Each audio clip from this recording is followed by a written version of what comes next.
Hello guys, welcome to the channel Concept of Laws. I am advocate Amreen Khan. Today we start a topic contract of guarantee and contract of indemnity में क्या differences होते हैं।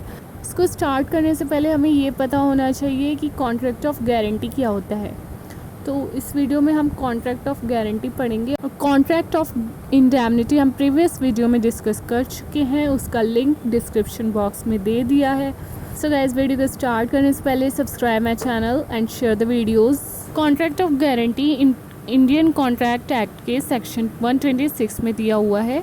इसका सीधा सा मतलब ये है कि ये एक प्रॉमिस परफॉर्म करता है ये कॉन्ट्रैक्ट, और अगर जैसे कोई थर्ड पर्सन है उसके अगर पेमेंट में डिफ़ॉल्ट हो जाता है, वो पे नहीं कर पाता है इन केस, उस केस में श्योरिटी जो है वो पे करेगा। फॉर एग्ज़ाम्पल जैसे ए और बी के बीच में कॉन्ट्रैक्ट हुआ है, कॉन्ट्रैक्ट ऑफ गारंटी। ए जो पर्सन है उसने बी को कहा है कि तुम सी को पैसे दे दो और अगर वो नहीं दे पाया तब मैं पेमेंट कर दूंगा। तो यहाँ पर जो गारंटर है जिसने गारंटी दी है वो जब ही पे करेगा अगर जो पर्सन है, सी पर्सन है, थर्ड पर्सन, वो अगर पे नहीं कर सका इन केस ऑफ हिज डिफ़ॉल्ट। और ये जो कॉन्ट्रैक्ट है ये ओरल में भी हो सकता है और रिटन में भी हो सकता है। तो इसके एसेंशियल्स क्या होंगे, जैसे कि आप समझ ही गए होंगे, एक यहाँ पर 3 पार्टीज़ होती हैं। कॉन्ट्रैक्ट में 3 पार्टीज़ का होना ज़रूरी है, मतलब कि जैसे कि एक होना चाहिए श्योरिटी होगा जो गारंटी देगा कि सी के डिफ़ॉल्ट में वो पे करेगा अगर वो पे नहीं कर सका। पर्सन ए हो गया श्योरिटी, और प्रिंसिपल डेटर होगा वो पर्सन जिसको पैसे दिए जाएंगे, मतलब कि जिसके डिफ़ॉल्ट में श्योरिटी पे करेगा, पर्सन सी। और थर्ड है क्रेडिटर, पर्सन बी जो पैसे देगा जिसको गारंटी दी जा रही है। तो फर्स्ट इसका एसेंशियल यही हो गया, concurrence of 3 parties is necessary. Second इसका एलिमेंट है sureties distinct promise to be answerable is necessary.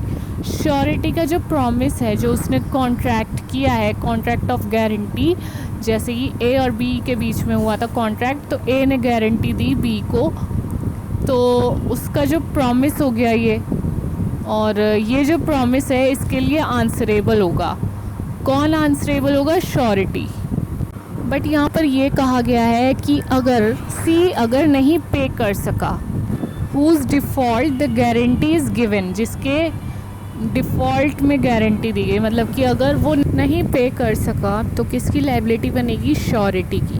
For example ए ने बी को कहा कि सी को तुम ये वॉच दे दो, I will pay.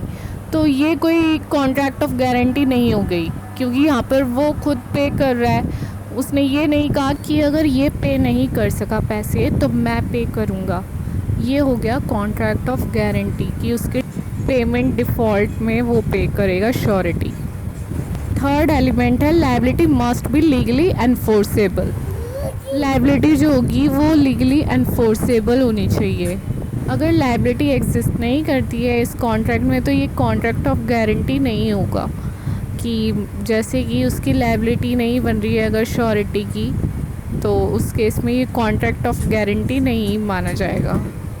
Now we discuss difference between contract of indemnity and guarantee. तो पहला जो डिफरेंस है वो हम ये देखेंगे कि इसमें number of parties, contract of indemnity में नंबर ऑफ़ पार्टीज़ कितने होते हैं?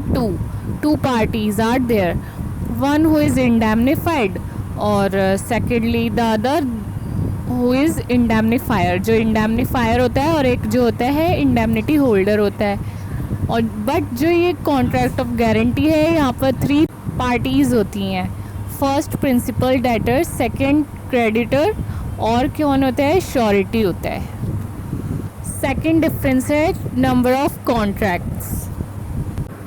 कॉन्ट्रैक्ट ऑफ इंडेमनिटी में 1 कॉन्ट्रैक्ट होता है, only 1। There is only 1 contract between indemnifier and indemnity holder. Contract of guarantee में क्या होता है कि 3 कॉन्ट्रैक्ट्स होते हैं।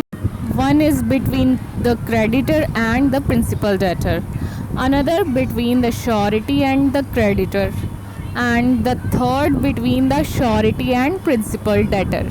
तो यहाँ पर 3 कॉन्ट्रैक्ट्स हो गए। थर्ड डिफरेंस क्या है कि जो लायबिलिटी है, nature of liability, contract of indemnity में किसकी लायबिलिटी बन रही है प्राइमरीली इंडेमनीफायर की, कि इंडेमनीफायर उसको इंडेमनिटी देगा, इंडेमनिटी होल्डर के नुकसान की भरपाई करेगा। कॉन्ट्रैक्ट ऑफ गारंटी में प्राइमरी लायबिलिटी किसकी बनती है, प्रिंसिपल डेटर की। पहले तो प्रिंसिपल डेटर ही पे करेगा, उसके बाद सेकेंडरी लायबिलिटी श्योरिटी की बनती है कि उसके डिफ़ॉल्ट में अगर वो पे नहीं कर सका तो श्योरिटी पे करेगा।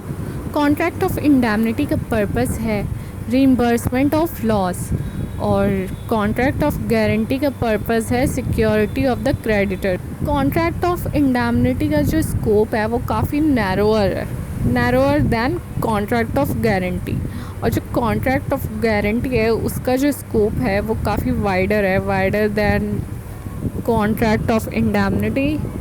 कॉन्ट्रैक्ट ऑफ इंडेमनिटी में वैल्यूएबल कंसिडरेशन अवेलेबल होता है इंडेमनीफायर को फ्रॉम द वेरी बिगनिंग, और जो कॉन्ट्रैक्ट ऑफ गारंटी होता है उसमें कोई वैल्यूएबल कंसिडरेशन अवेलेबल नहीं होता है श्योरिटी को फ्रॉम द वेरी बिगनिंग।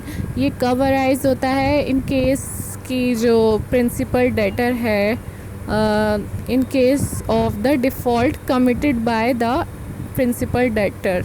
जब वो प्रिंसिपल डेटर का पेमेंट में डिफ़ॉल्ट हो जाता है तब वो अराइज होता है। अब हम देख लेते हैं ओरिजिन ऑफ लायबिलिटी। तो in case of contract of indemnity, indemnifier की कब लायबिलिटी अराइज होती है, जब इंडेमनिटी होल्डर सफ़र करता है एक्चुअल लॉस से। और इन case of contract of guarantee उसमें किस श्योरिटी की लायबिलिटी कब अराइज होती है, ओनली व्हेन जब वो प्रिंसिपल डेटर पे नहीं कर पाता है क्रेडिटर को, तब श्योरिटी की लायबिलिटी अराइज होती है। तो अब हम रेमेडी देख लेते हैं। इंडेमनिटी होल्डर जो होता है वो एंटाइटल नहीं होता है थर्ड पार्टी को स्यू करने के लिए अगर उसको लॉस होता है किसी थर्ड पार्टी की वजह से। अगर कोई थर्ड पार्टी कॉज होता है उसके लॉस का तो वो उसको स्यू नहीं कर सकता। बट जो कॉन्ट्रैक्ट ऑफ गारंटी है उसमें क्या होता है कि क्रेडिटर जो है वो थर्ड पार्टी को स्यू करेगा। थर्ड पार्टी कौन है, प्रिंसिपल डेटर। इसी के साथ हमारा ये टॉपिक कंप्लीट हो गया है। आई होप कि आपको ये अच्छे से समझ आ गया है। Is like my video and subscribe my channel. So guys मिलते हैं नेक्स्ट वीडियो में, तब तक के लिए बाय बाय, टेक केयर।